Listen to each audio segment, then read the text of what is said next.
number 11, Mitch McGovern. Pom, I don't know. I don't know where to start with this. Mitch is someone who I think we all know has the ability, come across from Adelaide, 22 goals in his first season from 16 games, hindered by injury in that year as well. And really every year that he's been at the club, it's just been a story of injury, fitness, confidence, all of the above, coaching. I'm not really sure.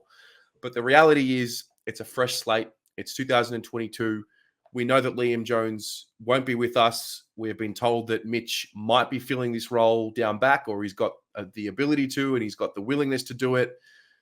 I've just got more questions than anything. I think with any of our, we'll call them marquee players, the guys who are in our top echelon of our salary cap and those that we invest in, I'm not sure. I don't know. It's more of a hope with Mitch than anything else. I just want to get at least one season from him where I'm saying, wow, that was the career best year for Mitch McGovern. So what are you seeing with Mitch?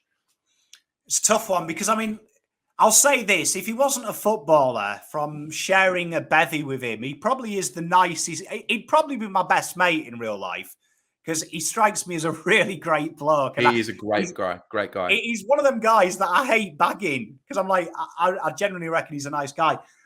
It's tough, isn't it? Because you shouldn't do it, but I refuse when people say salary doesn't mean anything. I think it does. And I think in the AFL where salary cap and picks are commodities, that's your transfer value. And if someone in England said, oh, he's only 150 million, I'd probably glass them if they were rubbish. Do you know what I mean? That's only 150 million. We'll buy another one. It's a lot of money. Is Mitch a backman? I'm not too sure. I know that there's history of them 3 games where he took a few grabs against North Melbourne, who were poo at the time. You've got to remember that they were the most inefficient inside 50 side. It was almost like Carlton versus Port, just kicking to him. It wasn't a great game positionally. I don't know. I look at his first year at Adelaide where he played and he had 32 and it was a similar forward line to ours. They went with Jacobs and Tex Walker. They were the main 2 pillars. He was the free floater, bit down the back, bit in the forward line. But he kicked 32 and we've just done the Harry video and we said about space opening up. I'd love to see Mitch in a forward line that operates and him fit. Because we've never seen these 3 really together fit. And this is what, you've got to remember, they were bought with that in mind, that we were going to have this wonderful trio of terror, Harry and Charlie and Mitch there holding the bags and driving them to the games. And it hasn't quite filtered out the philosophy, has it? We've been told the vision. It'd be interesting. If he goes down the back, though, he has got a football brain. He's a smart cookie. He kicks, field kicking is pretty good as well. It's just staying fit, isn't it? It's staying fit and then also giving me something when he's on the pitch. They're 2 big things as well. Look, the one thing about him I definitely feel is that when he does play, we just look like a better team.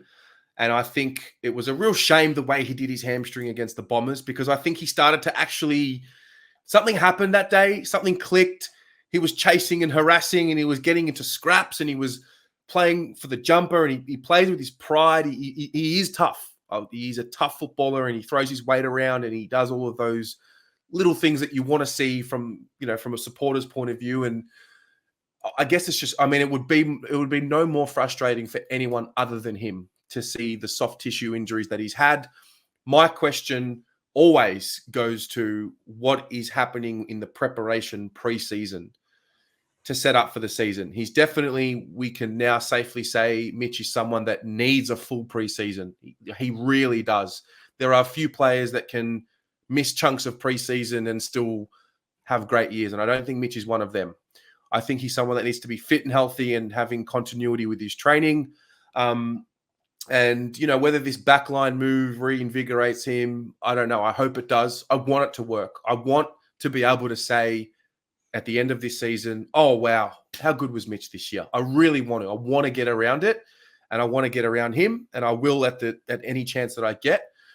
There's this other notion as well. You and I spoke about it with Zach Williams. Now, Mitch and his partner have just had a child, so obviously congratulations to them.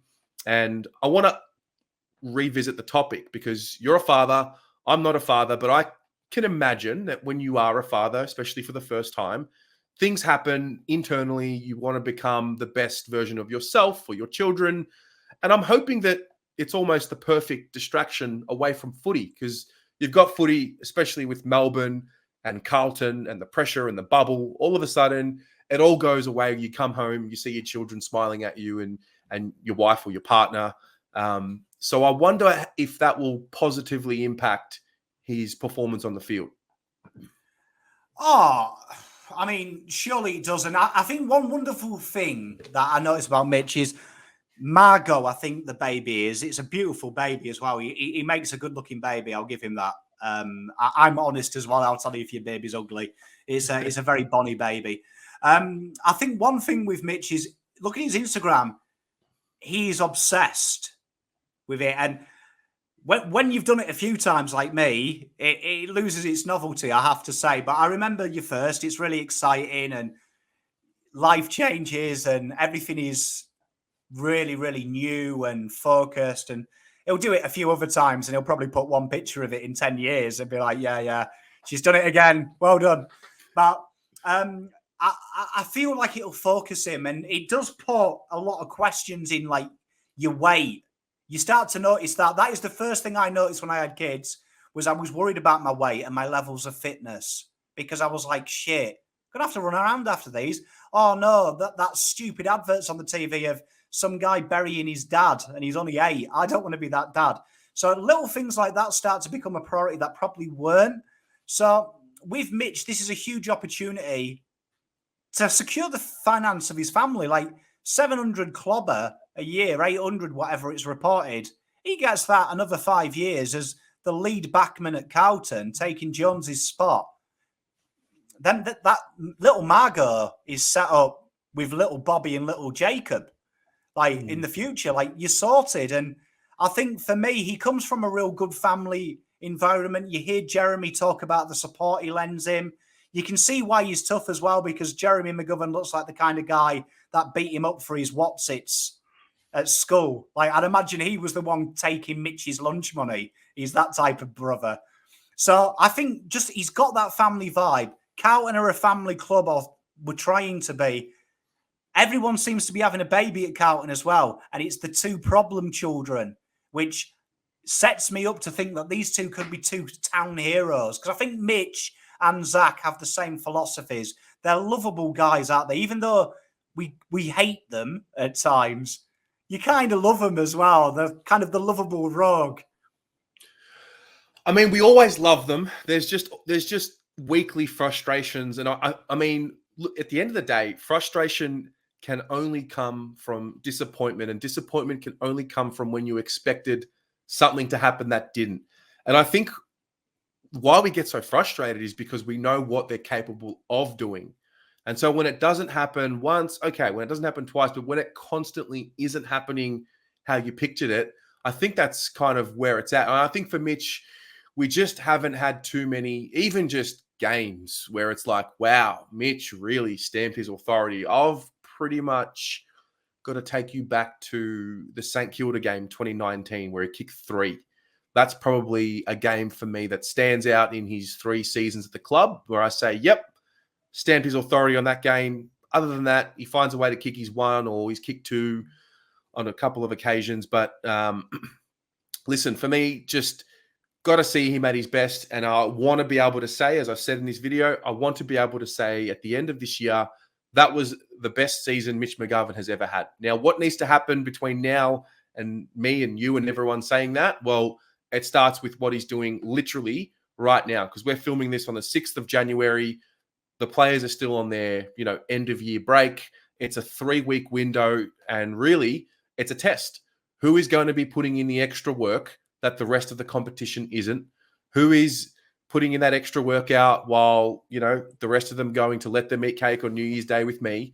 Who is going to be putting in those extras? And that's ultimately what it's going to be. And the work will show. You get found out pretty quickly in this world, in this league. And I just hope that we're seeing the best of Mitch. It's just as simple as that. Oh, I couldn't agree more. And I think I think what excites me about Mitch is he did that little interview in November saying that he used the word super keen to put his hand up and replace Jones. That excites me because I think when you look at Mitch, we probably judge him harshly because when I think about it now, we know football when they're not annoying me and my love's growing for them. He's probably no different to Cunningham and Tom Williamson in the terms of they're a bit of a tease, aren't they? They show us a bit, and then lo and behold, a hammy happens, this happens. Where I think the difference with Mitch McGovern is the salary, but also the fact the day he walked into training, Cripps is there with a big smile going, "Oh, you mean brackets? Why do you call him brackets? Oh, because he's so fat. The ones are brackets." And you kind of like, and that resonates with you, doesn't it? Because you're like, well, Cunningham's still a specimen. Like, he's just got injured and you blame Mitch. So for me, I like that from Mitch. I want to put my hand up and replace Jonesy. Shows willingness and it shows a bit of intent because I think we question, does he want to be there at times and just collect the paycheck? That says to me, he's eager to impact. Yep. And that's all we really ask for as fans. We don't expect you to be a Brownlow medalist. We ask you, though, to show us you care. And I think he does care. And I'm with you. I want to be doing this video next year and us opening the video saying that was his coming of age. That was when he announced himself to us. All right. I'm with you. I'm with you. What about you at home? Have you got one more year of patience for the best of Mitch McGovern? Let us know in the comments. What does a great year look like? What does a successful year look like? And where does he play for you? Is it down back or do we persist with him as a forward? We'll chat to you then.